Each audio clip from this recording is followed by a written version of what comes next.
शिव संग सुतली से जरिया त गौरा रानी पूछली हो।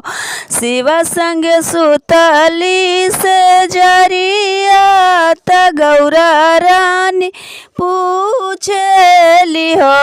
शिवजी कवना बरत हम करी त पिया के उमर बढ़ी सिंदूर अमर रही हो। शिवजी कवना बरत हम करी त पिया के उमर बढ़ी सिंदूरा अमर रही हो। इतना बचन शिवजी सुनली त मने मुस्काइल हो। इतना बचन शिवजी सुनली त मने मुस्काइल हो। ए गौरा तीज के करी बरतिया त पिया के उमर बढ़ी सिंदूरा अमर रही हो। ए गौरा तीज के करी बरतिया त पिया के उमर बढ़ी सिंदूरा अमर रही हो। तीज के व्रत बड़ी पावन त लगे मन भावन हो।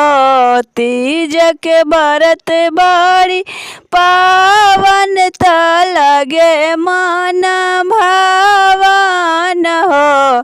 ए गौरा निरजल रहिया निराहार त शिव के पूजन जइहा सोरहो सिंगार करिहा हो।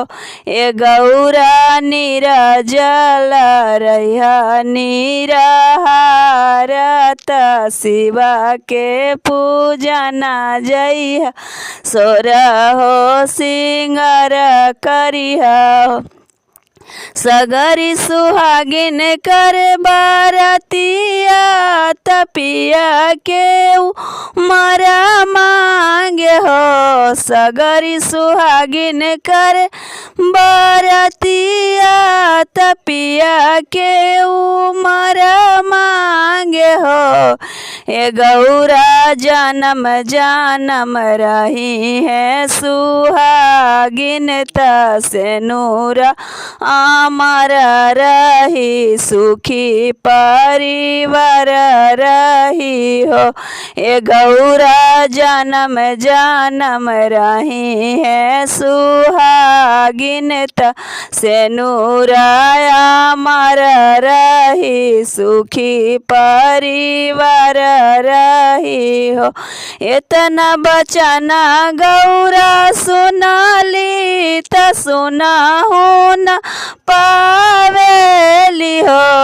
इतना बचन गौरा सुनली त सुनहु न पावेली हो।